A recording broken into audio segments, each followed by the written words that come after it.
आफ्ताब सिद्दीकी साहब। अस्सलाम वालेकुम आफ्ताब साहब, खुश आमदीद कहते हैं सर प्रोग्राम में। वालेकुम अस्सलाम। आफ्ताब, आपसे जानना चाहेंगे कि ये जो इंक्वायरी हो रही है, जाहिर सी बात है कि एक नेशनल लेवल का मसला है, इतना बड़ा हादसा हुआ सर, और मुख्तलिफ रिपोर्ट्स मीडिया पे भी गर्दिश कर रही हैं, मुख्तलिफ वीडियोस भी, ऑडियोज़ भी। सर, किसी चीज़ की कोई तरदीद, कोई चीज़ आवाम को नहीं बताई जा रही है, क्या वजह है सर? अच्छा डॉक्टर साहब, देखें कि खास एक्सपर्ट्स पाकिस्तान में इस हवाले से डिस्कशन कर रहे हैं, मीडिया पे आके अपनी अपनी एक्सपर्टीज के हवाले से वो सजेशन भी दे रहे हैं और तस्दीक भी कर रहे हैं। पाकिस्तान इंटरनेशनल एयरलाइन के सीईओ और चेयरमैन अरशद मलिक साहब ने पहले दिन रात को आके जो प्रेस कॉन्फ्रेंस की थी, क्योंकि वो इस्लामाबाद में जिस वक्त हादसा हुआ, पहुंचने वो कराची आए, और उसमें उन्होंने ये कहा कि इस वक्त हम कोई भी किसी किस्म के कोई कमेंट्स नहीं करना चाहते, और एक जो इन्वेस्टिगेशन कमेटी जो बनाई गई है, कमीशन जो बनाया गया है, उसकी रिपोर्ट आ जाए। और इसी तरह जो मिनिस्टर हैं गुलाम सरवर खान साहब ने, उन्होंने भी यही कहा था नेक्स्ट डे कि एयरबस 320 की टीम भी आ रही है, वो इन्वेस्टिगेशन अपनी करेगी और एक कमेटी जो बनेगी, जब तक वो कमेटी और एयरबस 320 के लोगों की हतमी रिपोर्ट ना आ जाए या इनिशियल रिपोर्ट ना आ जाए, उस पर इदारों का कमेंट्स करना मुनासिब नहीं है, क्योंकि इदारे अगर ये कमेंट्स करेंगे या अपनी राय देंगे तो वो होगा उस कमेटी के ऊपर। तो बाकी तो देखिए मुख्तलिफ पायलट्स हैं, पालपा है, इंडिविजुअल पायलट्स हैं, सब अपनी राय तज़किये दे रहे हैं। इसी तरह एक्स एयरफोर्स के लोग अपने तज़किये दे रहे हैं कि टेक्निकल फॉल्ट, फर्स्ट ये तो ये इस्टेब्लिश हो रहा था कि भाई ये टेक्निकल फॉल्ट है, अचानक जो है ना दोनों इंजन जो है फेल हो गए, उसकी शायद वजह बर्ड्स भी हो सकती हैं। उसके बाद फिर पता, क्योंकि ये बहुत इनिशियली शाम से ये तज़किये शुरू हो गए थे टॉक शोज वगैरह में, और कम्युनिकेशन गैप था, और जैसे जैसे टाइम गुजरा तो वह पता चला कि एक दफ़ा पायलट ने अटेम्प्ट की थी लैंडिंग की, उसे पहली लैंडिंग तो नहीं कहेंगे क्योंकि पहली लैंडिंग के लिए तो फोम भी बिछता है, वो अरेंजमेंट्स होते हैं फायर ब्रिगेड्स वगैरह के। बहरहाल एक अटेम्प्ट की थी और उस टाइम में वो कामयाब नहीं हुए थे, और पता चला कि उसी अटेम्प्ट में दोनों इंजन रगड़ खाए हैं रनवे के साथ, और उसके बाद उसका पावर फेलियर हो गई और वो उसमें जान गए। तो ये तो देखें जो तज़किया है इसके ऊपर तो मैं कमेंट्स नहीं करना चाहता। मैंने भी शुरू में ये कहा था कि बेहतर है कि कमेटी की रिपोर्ट आ जाए, और इस दफ़ा इंशाल्लाह वो हालात नहीं होंगे कि जैसे 2016 में 17 में जुनैद जमशेद का जहाज गिरा, या उससे और पहले जो जहाज गिरे उनकी रिपोर्ट्स नहीं आई। एयर ब्लू की आज तक नहीं आई है, अभी बड़ी मुश्किल से हाई कोर्ट या कोर्ट ने जुडिशरी ने इन्वॉल्व होकर रिपोर्ट दी है, और जो एयर ब्लू के जो विक्टिम्स थे, जो उनकी फैमिलीज थी, उनको आज तक पैसे नहीं दिए गए। मेरे एक जानने वाले हैं जुनैद हामिद साहब, उनकी वाइफ की डेथ हुई थी, उनसे भी पता चला कि अभी तक उनको भी ना पैसे नहीं दिए गए। पीआईबी ने कम से कम जो अच्छे इकदाम किए उनको ज़रूर अप्रिशिएट करना चाहिए। इमीडिएटली उन्होंने कॉल सेंटर कायम किया इन बाउंड आउट बाउंड कॉल्स के लिए, हर फैमिली के लिए डेडिकेटेड गाड़ी और लोगों का अरेंजमेंट था, फिर 10 लाख पर फैमिली दिए गए। इस वक्त जो तशवीशनाक सूरत हाल है वो ये है कि 46 बॉडीज़ की तो शनाख्त हो गई है, आइडेंटिफिकेशन हो गई है, बॉडीज़ उनको दे दी गई हैं, बाकी बॉडीज़ के डीएनए हो रहे हैं, और जब तक डीएनए की रिपोर्ट, डॉक्टर साहब आप तो मेडिकल डॉक्टर हैं, तो 1 से 2 हफ्ते लगते हैं जी। अब इस 2 हफ्ते ये जो वर्षा है उनके लिए बहुत तकलीफ दह चीज़ है ये, और फिर एक सेंट्रलाइज सिस्टम यहाँ पे हमारा सिविल एडमिनिस्ट्रेशन नहीं है कराची में, जिना में भी बॉडीज हैं, सिविल में भी हैं, ईडी में भी है और छिपा में भी है। तो एक सेंट्रलाइज सिस्टम होना चाहिए था।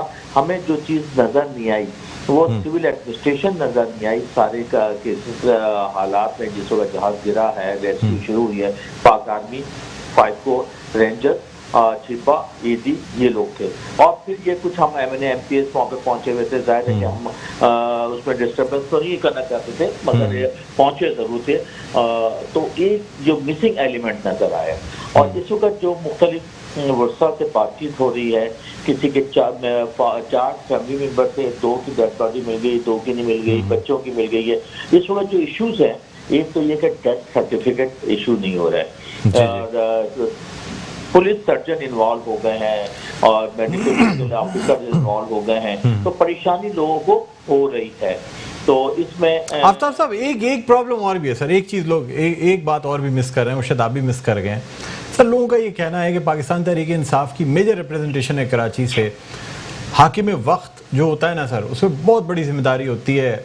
मतलब सर इतने लोग ख़त्म हुए, क्रैश लैंडिंग हुई, वफाकी इदारे जो है ना वो जाहिर सी बात है, पाकिस्तान एयरलाइंस की बात की जाए या सिविल एविएशन की बात की जाए, सिंध गवर्नमेंट का इनसे कोई ताल्लुक़ नहीं है सर। हाकिम वक्त प्राइम मिनिस्टर जनाब इमरान खान साहब को क्या जाए वक़ुआ पे या इस जगह पे नहीं आना चाहिए था? पूरे पाकिस्तान के लोग इन्वॉल्व थे सर, इस एक एरोप्लेन में सफ़र कर रहे थे, कराची में ये हादसा हुआ, क्रैश लैंडिंग, आबादी पे जहाज़ गिरा सर। लेकिन सर ये सोशल मीडिया पे सर बहुत ज़्यादा चल रहा है, ये कहा जा रहा है कि इमरान खान साहब को एक दफ़ा एटलीस्ट जाए वक़ुआ पे आके कुछ इंक्वायरीज कुछ देखें सर। एक चीज़ जो कि हाकिम वक्त के बगैर उसकी गैर मौजूदगी में हो रही होती है, उसमें बड़ा फ़र्क होता है। वज़ीर आज़म साहब खुद आते हो। जी बिल्कुल, देखिए सोशल मीडिया पे तो बहुत सारी चीज़ें चल रही थी। अगर सोशल मीडिया को अगर आप लेके चलेंगे तो आपकी लाइफ भी अजीरन बन जाएगी, उसके हिसाब से तो आप नहीं चल सकते। दूसरा यह कि दुनिया में जितने कहीं के भी हादसा होते हैं, जो प्राइम मिनिस्टर या प्रेसिडेंट है वो जाए हादसे पे नहीं जाते हैं, या असल मकसद है कि वो रेस्क्यू ऑपरेशन हो जाए, जिसको प्राइम मिनिस्टर ने फॉलो किया।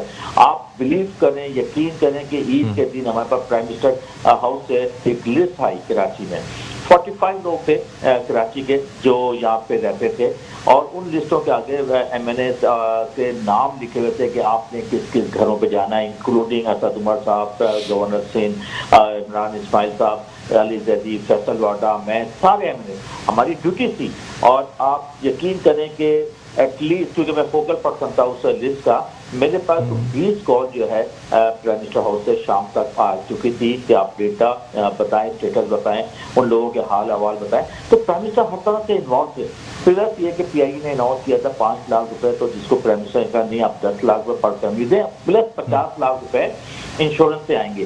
तो ये जो 10 लाख का नंबर है ये डिस्ट्रीब्यूट होना शुरू हो चुका है। इस वक्त तक 20-25 लोगों को डिस्ट्रीब्यूट किया जा चुका है। प्राइम मिनिस्टर ने कल चेयरमैन एंड CEO PIE को भी तलब कर लिया है इस्लामाबाद। प्राइम मिनिस्टर की हिदायत पे गवर्नर सिंध और मैं, हम सब लोग जो है ना सिविल हॉस्पिटल पे गए, मुख्तलिफ जगहों पे गए, और आपने खुद अभी कहा कि सिविल हॉस्पिटल में वो 3 बच्चियां जो वहाँ पे काम करती थी घरों पे, अल्लाह ताला का बड़ा शुक्र है, एहसान है, करम है कि वहाँ पे जो रिहाइश पजीर लोग थे वो जख्मी नहीं हुए। ये मौजूद है। 3 बच्चियां हुई हैं, एक जिसकी उम्र 12 साल है, वो काम कर रही थी, वो तो वैसे भी इस बच्ची को काम करना नहीं होना चाहिए था। इसके अलावा 2 बच्चियां और हैं जो मैरिड हैं, 20-22 साल की, एक 30%, एक 40%, एक 57% जल गई है। तो हमने गवर्नर साहब ने हमसे बात की थी, तो हम लोगों ने और गवर्नर साहब के साथ मिलकर ये अनाउंस किया है कि इंशाल्लाह कल उनके अकाउंट्स खुलवा देंगे और परसों उनके अकाउंट्स में पैसे जमा करा देंगे, 5 लाख रुपए पर बच्ची जिसका जली है।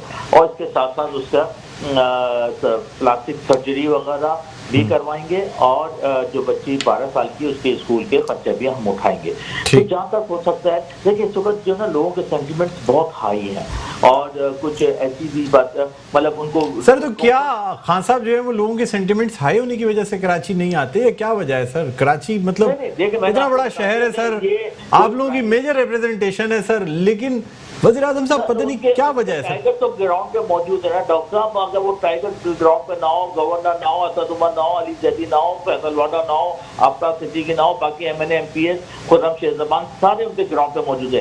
किसी जाए वकूफ पे अगर प्राइम मिनिस्टर जाते हैं तो वो जाए वकूफ तो वैसे दूसरे या तीसरे दिन आते हैं, तो डिस्टर्बेंस भी थी। पहले दिन भी हमने देखा जब चीफ मिनिस्टर वहाँ पे गए हैं शाम में, तो सारा जो रेस्क्यू ऑपरेशन था वो डिस्टर्ब हो गया, और लोगों ने सोशल मीडिया पे भी चला, लोगों ने भी कंप्लेन की, मुझसे भी बात की है, TV पे बैठ के की है। तो वो हमने वैसे भी किसी जाए हादसे पे जो है प्राइम मिनिस्टर और प्रेसिडेंट जाते नहीं है, मगर असल जो चीज़ है वो ये है कि लोगों को फैसिलिटेट किया जाए, लोगों के जो प्यारे मर गए हैं या जो डेड बॉडीज नहीं मिले उसकी फैसिलिटेशन। इसीलिए DNA की एक टीम लाहौर से आई जो यहाँ पे कराची यूनिवर्सिटी में सपोर्ट के लिए आई थी, टेक्निकल सपोर्ट के लिए, उसने वो टेक्निकल सपोर्ट देने की कोशिश की। मेरी अभी भी सिंध गवर्नमेंट से रिक्वेस्ट होगी कि जो सिविल एडमिनिस्ट्रेशन है उसको मजीद एक्टिवेट किया जाए, लोगों के लिए आसानी पैदा की जाए।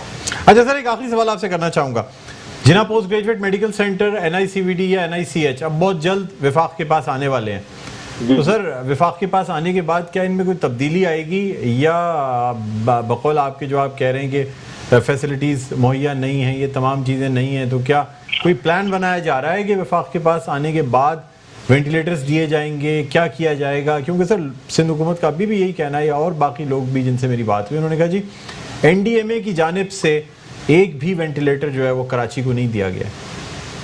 अच्छा डॉक्टर साहब देखें, एक तो हैंडिंग ओवर की बात है जिना NICVD वगैरह की, तो मैंने तो ये रिक्वेस्ट की है, हमारे जफर मिर्जा साहब को भी लेटर भेजा मैंने, गवर्नर साहब से भी ये बात की है कि इसका फॉरेंसिक ऑडिट होना चाहिए है और इसको handing over taking over proper तरीके से होना चाहिए, ताकि कल जब हम इसको टेक ओवर करें तो हम ये ना कहें कि हमें ये चीज़ थी वो चीज़ थी, जिस तरह होता है तो उसका हैंडिंग ओवर टेकिंग ओवर हो। हाँ, उसके बाद इस हॉस्पिटल को हम उस लेवल पे लेके जाना चाहते हैं अगले 5 से 7 सालों में कि जहाँ पे डॉक्टर खानम, जहाँ पे आगा खान हॉस्पिटल, जहाँ पे नेशनल नेशनल हॉस्पिटल है, उस लेवल पे ले जाना चाहते हैं। मेरी पर्सनल ओपिनियन भी है, राय भी है, पार्टी की पॉलिसी भी है और इंशाल्लाह मैं खुद भी इसमें इन्वॉल्व होऊंगा, इंगेज होऊंगा, तो मेरा दिल चाहता है कि मैं सर्विसेज दूँ इस किस्म की जो है ना, तो इसको हम एक डिफरेंट लेवल पे ले जाएंगे।